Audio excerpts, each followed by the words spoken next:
I'm going to tell you about the service-based business that I started 3.5 years ago that went from doing $0 per month to having a month doing $520,717. The best part about this business, I built it in a way that I am only involved about 3 hours a week. My team runs the rest of the day-to-day operations. And believe me, this is a very operation-intense business, but I've been able to scale it in a way that I step completely out of the operations and my team handles it all, and it keeps growing. I also want to mention that this business is highly profitable. I'm making over $100,000 per month in profit as the owner of the business. And that's with me being involved 3 hours per week. One of my favorite things about this business is because I am no longer needed for this business to run, I'm able to take my time and do other things with it, which currently is 2x Profit. 2x Profit is a business where we help service-based entrepreneurs and business owners to 2x their profit in 12 months or less by making changes to their pricing, their packaging, how they promote their business, their offer, or their business model. We're trying to make a few strategic tweaks to maximize how much money goes into your pocket as the owner of the business. Now, I will add, this is not my only service business that I've ever ran either. I've been an entrepreneur in the service-based sector for 14 years now,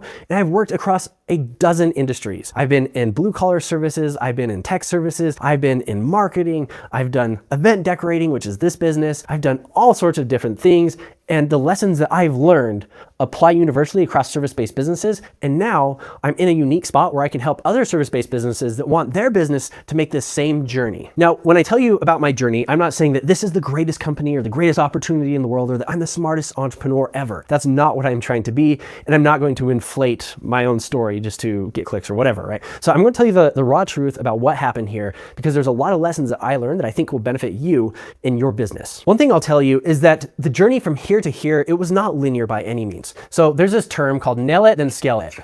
And this is a popular term in entrepreneurship. I think it was first coined by a guy named Paul Alstrom or Nathan Furr. They're like business partners together. Anyways, nail it, then scale it. And the fundamental idea behind this is when you start a business, you should not try to grow it as fast as possible until you actually know what your product is, how to promote it, how to price it, how to make sure your quality doesn't go to crap as you start scaling. And then once you have a proven, verified business model, then you start adding the gasoline to it to get it going faster. So a lot of this journey was actually spent, I'd say the first 18 months was spent trying to nail the business model. Then after that, we started scaling it. And as I was scaling it, trust me, it was not a smooth process, but I used a series of scientific frameworks that I've developed and learned from other people over the years to make this process happen pretty quickly. So let me write a timeline here. So from 0 to 18 months, all that we did is test. And we test, and we test, and we test. If you're familiar with the scientific method, that's the framework we use to test. I have quite a few videos where I talk about that and my testing methodologies. Check them out. They're amazing. They've made me millions of dollars. They're very good. But that's primarily what I was doing in this time. I was not focused on making profit or even really generating revenue. I was focused on directional correctness. Am I going on the wrong path or the right path? Now, during this time, I was not focused on making profit. I was more concerned with directional correctness. One of the analogies I use all the time when I talk about business is like a maze. You know the starting point, that's where you go into the maze, and you know the finish point where you want to get to. Maybe it's a business doing $1 million a year, or paying you $1 million in profit, or $10 million in profit, or $500 in profit, wherever you want to get to, that's fine. That's the exit to your maze. But what makes business challenging is that it is not a linear path going from the starting point to the end point. You have all these twists and turns and dead ends and lefts and rights and straights and who knows, and then you end up in a loop, and then you have to backtrack a bunch, and it gets really, really complicated. And so during this testing phase, I'm not concerned about making money or getting customers or whatever. I'm concerned about aligning my bearings and making it as far through this maze of learning as I can, so when I start stepping on the gas, I can grow quickly. So from about 18 months to about, we'll say 30 months, we focused on ops. So how do we ensure quality? How do we make sure that, when we sell these projects and we start to ramp up, that things don't fall to pieces and then we have a bad reputation, then people stop working with us? How do we make sure that unit economics are right so customers are coming back and they're working with us again? How do we make sure that our team is being trained properly so they can follow our processes? How do we make sure those processes are documented? That's more or less what we did during that period. From 30 months on, we've been scaling it. So how do we make sure we have the right people on the bus, the right people on our team? So when we get more customers and generate more demand, we have a qualified and talented team that can take on that demand. How do we scale our ad campaigns? How do we get more people coming in? How do we do that without breaking our unit economics and making sure that we are profitable every step of the way? As a matter of fact, during this time, there's a period where I went from making $8,700 in a month in profit, so that's what I take home as the owner, not my salary or anything like that, to 12 months later, it was around $89,000 in profit. Right? This was during the scaling period. So I was not focused on making this happen in these phases. I knew if I did the right things and I got this correct, that eventually we'd hit the point where, I would start scaling, making profit. So this year, this business will hopefully do about 6 million. We're on track to do that. It will pay me over $1 million in profit as the owner.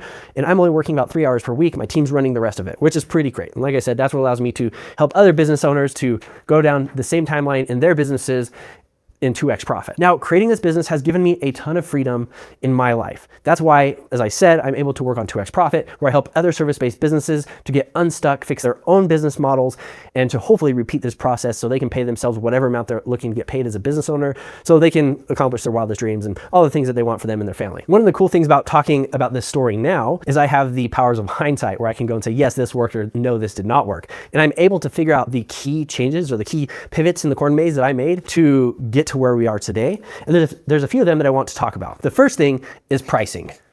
Pricing is one of the most important things when it comes to a service-based business, because your time is not infinitely scalable, right? If you have a software platform, you can have 1 billion users on the platform and you can charge $1 or $100 and it takes no additional work as long as the software is doing it. With service-based businesses, that's not the case. Inherently, they are not as scalable. And so one of the biggest levers that we use to control scaling in a service-based business is price. So I can tell you right here, my prices were way too low, way too low.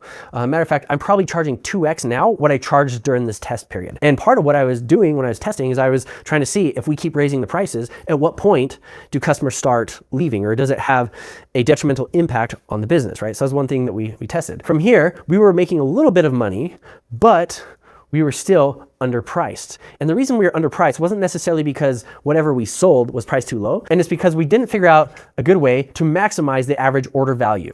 So AOV, average order value. So from here to here, our base price didn't really change, but we figured out how to sell add-ons in the service. And these add-ons increased the AOV by about 50% from what it was before we figured out, how to sell the add-ons appropriately. Now, the crazy thing is, once we got this figured out, that was the missing piece that we needed to scale. So we just kind of stayed more or less where we were while we tested and tested and tested. Once we figured this out, then we entered hyperscaling mode, where it's like, okay, now we're making enough money that we have a healthy profit on each project, which allows us to pay more money back into the business. It allows us to spend more money on ads to get more customers, which then brings in more revenue and more profit, which we can then use to hire more people. And it became this flywheel where the faster it moved, the stronger the system became. And that's why we're able to go from here to here in 3.5 years. And honestly, like this period, year one, we made, I think it was like 573,000. So okay, but not like amazing. The next year we did 1.62 million, and we jumped to like 2.73, I think it was. And then, like I said, this year we're on track to do 6 million. So we're growing pretty quickly, all while following kind of this nail it or scale it idea, and using the scientific method and these different frameworks that I talk about in some of my other videos to guide ourselves through these obstacles. As I said, I have quite a few videos talking about my different scaling frameworks that I've used, but I thought it'd be helpful just to mention a few of the most impactful ones here. So the number one framework that I use is what's called the theory of constraints. The theory of constraints is basically the idea that a chain is only as strong as its weakest link. So your business and my business is nothing more than a business chain made up of individual business links. So you have marketing and sales and fulfillment, you have HR stuff, you have finance, and all these things form together to make your business chain. And if you pull on that chain really hard, there's exactly one weakest point where that will snap. That's the weak spot of your business. That is the bottleneck or the constraint point. Or here at 2x Profit, we call it the profit leak, because that's where your business is leaking profit and opportunity. So my goal throughout this time was to look at my business chain and say, what is the weakest link that's preventing us from growing? And me as the entrepreneur, I would spend all of my time trying to solve that link until I fixed it. Then what I would do is I teach my team how to either maintain the fix or prevent it from happening again or whatever. And then the business would get stronger, and then I would have to go and find the next weakest link. There's always going to be exactly one weakest link. And if you want to grow a business quickly, you have to find where that link is and allocate all of your organization's resources and your time to solving that. Then you solve that link, it gets fixed, your business grows, and you solve the next one, your business grows, then you solve the next one, your business grows, and you just do this over and over and over. So that's the theory of constraints. The second one, I've mentioned this a couple times, is the scientific method. The first time I remember learning about the scientific method was back in 8th grade science class, when we talked about why is the sky blue and all these different things. But the scientific method is a 5-step process that we use for uncovering knowledge. The first memory I have about learning about the scientific method was in 8th grade science class, back with Miss Bill, learning about why the sky is blue and all these different questions that we had. Well, the scientific method is just a framework that we use to uncover knowledge and to advance our understanding. And so the very first step of the scientific method, there's 5 steps, is to make an observation. So you have to notice something happen. So, hey, our close rates are low, or when we say this thing to a customer, this happens, or when we get overstaffed or understaffed or whatever it is, this thing happens, or during this time of year, this thing happens. You're making an observation. The next thing that you do, the next step of the process, is you create a hypothesis, which is just an educated guess about why you think that thing is the way it is, right? So I think our sales rates go down when we do this instead of this because of X, Y, Z. Well, after the hypothesis has been formulated, you need to test whether or not that's accurate. So what you're going to do is you're going to create an experiment. So you're going to isolate the variables. So you're going to do one thing the way you always do it, and you're going to change one variable ideally, and you're going to do that same thing slightly different. You're going to compare the results to see if your hypothesis or your guess was correct or not. If your guess was wrong, then you go back to your hypothesis, you readjust it. You're like, oh, I thought our sales rates went down when we answered the phone instead of sending an email because of this. We tested it, and it turns out that that actually didn't have the impact we thought. So you go back and you revisit it, and you're like, I think our sales rates go down on the phone if our, rep that's talking to people on the phone sounds really rushed, or if they don't go through the brochure, or they don't give a proposal over the phone, or they don't take the deposit up front. I think that's when they go down. So then you go and you run the test again, and you turn out, hey, that was right. Once you've completed the experiment, then you analyze all the data and you conclude, hey, were we right? Were we wrong? What do we need to change? And then you move forward accordingly. And so I use this scientific method framework to fix the weakest points of my business, the constraint points or the bottleneck. So we find the weak point, like right here, our average order value was too low, and we did about 10 things to try to fix the average order value. Well, ironically, probably the simplest one was the one that actually worked. So we threw away the other 9 things we were doing. We stopped doing them. The 10 became the standard. That fixed the bottleneck, and then we moved on to the next constraint. Now, the interesting thing is one day, this will probably become the bottleneck again, where we need to figure out how to get our average order value even higher. For now, that's not the issue, but one day it will probably become that. So what we'll do, we'll take the scientific method, and we're going to follow those 5 steps, and we're going to say, okay, this is what we have been doing, the process that got us here. Now, how do we make that better? And we're going to start doing a series of tests to see if we can beat the control or the way that we've been doing things. Once we do that, that becomes the new standard, and then we move on to the next bottleneck. And you do that over and over and over. So you have your different business chains or your links in your business, and you're going to ping pong between them, right? You go back and forth, and then maybe you'll add a new link eventually, and so on and so forth until you have a big business or a business that's the size that you want it to be. The third framework I use is what's called split testing. And this is the idea that you're never going to know the right path forward, right? We're in a maze. We know where we started, we know where we want to get to, but we don't know whether we go left or right or straight or what we do. And we want to keep risk as low as possible. So what we're going to do is we're going to make small controlled tests to see which path is the best. And one of the best ways to demonstrate this is by talking about ad campaigns. So let's say we want to test what ad is best for, I don't know, advertising whatever product it is. So we're going to run ad 1, ad 2, ad 3. Now, if we're good scientists, what we want to do is we want to test one variable at a time. So what's going to happen is in each of these, we're going to keep everything the same except one thing. So let's just say we change the picture. So we have picture 1 and picture 2 and picture 3, but all the words like the landing page and everything is the same. Well, we're going to run traffic to each of these. So say we allocate $1,000 to each one. Maybe in this example, ad 2 was the one that did the best. It outperformed all the others. So this becomes the control, and we can either say, okay, this is now good enough, or we're going to make more ads like ad 2. So we'll have 2.1, 2.2, 2.3, and then maybe 2.3 is the best. And then we keep going and testing using the scientific method until we're happy with where things are at. So this ends up looking something kind of like a tournament bracket, right? So you have these 2 teams, they play, then you have the winner, and then all of a sudden these 2 teams play, then you have the winner there. So that's what we're trying to do with this idea of split testing. And this framework can be used in every single aspect of your business. So if you perform a service, you want to know the fastest way to do it. Okay, well, path A is doing it this way. Path B is doing it this way. Which one wins? Okay, well, path B won. Okay, this is the control. Now, how do we beat that one? Okay, now that's the new control because that one was better, or it didn't work. So we're going to keep doing path B and then move on to the next part of the next constraint, the next bottleneck, right? So you're going to use these frameworks over and over and over. Now, one thing I'll say about me, so I'm not the world's most successful entrepreneur, I'm not the richest entrepreneur, but by most service-based business owner standards, I've done very, very well. And I've created a pretty remarkable life for myself and my family. And I don't come from a family that was super wealthy or anything like that. So I'm very happy with where I am today, and I know I'll keep growing, and I know I'll keep learning. And the reason that I started 2X Profit is so I can help other service-based business owners to apply these frameworks that I've uncovered to get the results they want in their business. Now, there are a lot of business gurus out there, and they all have their frameworks, and they all have their methodologies, and they all have their recipes. Now, I'm a huge fan and a huge proponent of having mentors. And some of the well-known entrepreneurs in the world right now, I have personally hired to coach me.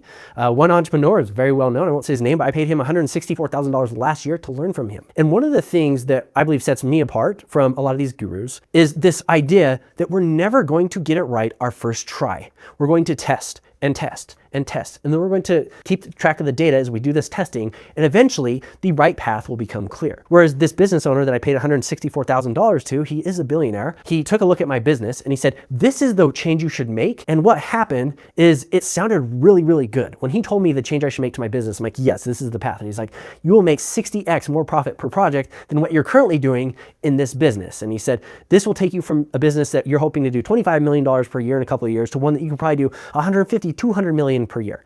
And I'm like, this sounds amazing. Let's do it. But what the problem was, is he had not tested any of his assumptions. He basically took the maze. He said, you're here. This is where we want to be. This is the correct map to get from point A to point Z. And here's the path to follow. Thanks for the money. Go execute it. Well, what happened is like 2 turns into the maze, we hit a dead end. He had made a critical assumption about his process to grow my business that it was just wrong. It just didn't turn out. The market didn't think the way that he thought it would think. And so now what happened is I paid this guy a ton of money to learn how to get from point A to point Z. He gave me the map and it sounded very good and very convincing, but around letter C or D, the whole thing fell to pieces, which made the whole map worthless. But I still had paid the money. And that was really painful. So part of why I wanted to start 2X Profit is I'm a very good operator of service-based businesses. I'm very good at it. I'm very good at building systems and scaling myself out of positions and building a team that can take care of things for me. And I have a pretty strong reputation for this. But I also have this belief that anybody that approaches business advice from a point of ego or pride is going to do more harm than good. And so whenever I talk about content and whenever I give advice to business owners, I say, this is my hypothesis. This is the framework we're going to use to test it. It may be right and it may be wrong. If we're right, this is what we're going to do. If it's wrong, we're going to retest until we figure out what's right, until we find the path forward. One interesting statistic about business is 90% of businesses or something around there fail in the first 10 years. And even the ones that don't fail, most business owners make less money than their employees. And certainly most of them make less money than they could make at a 9-to-5 job with less risk, less responsibility, and less sleepless nights. Being a business owner is really, really hard. You know that, I know that. It can push you to your absolute limits. And if you are not making enough money and getting enough rewards for the risk that you're taking, it's just not worth it. Now, most business owners are pretty ambitious people and they're pretty smart. So the fact that 90% of them fail is pretty mind-boggling. But to me, the fact that 90% of businesses fail, even though they're ran by hardworking, intelligent people, means there's something going on here that's causing these businesses to fail. And I can tell you exactly what it is. It's that business owners are making assumptions that turn out to not be correct. They're following their instincts. They're following their hunches. And in business, when you follow your instincts, you're going to get burned more often than not. Even to this day, I consider myself to be a successful entrepreneur. I'm a millionaire. I'm doing pretty well. I could probably retire today if I wanted to and never work again in my life. I don't want to because I love what I do, but I'm doing quite well for myself. But the thing is, even though I've done really well, 90% of my ideas do not work out, at least not how I expected them to. And that is the norm in business. Most business owners have things go differently than what they planned on. That's why 90% of them fail. If your instincts were right, most times 90% would succeed, not the other way around. So the important thing is that you keep your ego in check and you just remember, I will probably not be right about this, but I have 3 frameworks that I can use to make sure I get to the right point eventually. It might be today, might be in a month, might be in 6 months, might be in a year, but I will get there eventually as long as I stay humble and keep testing and don't run out of cash. Once you run out of cash, your business is done. But as long as you don't run out of cash, you can go for a long time testing to figure it out, nailing it before you scale it. And then once you nailed it and you have a business that is fundamentally viable and that has good unit economics, that's when it's time to hit the gas. This business right now is now at the point where we could triple in the next year. We now have the infrastructure in place. We have the knowledge. We have the market. We have the proof. We have all these things that I've spent 3.5 years solidifying so I could build the team that could take this and grow it to the next significant milestone. So that's a little bit about me and 2X Profit and some of the frameworks that we use at 2X Profit to help business owners to 2X their profit, ideally in 12 months or less,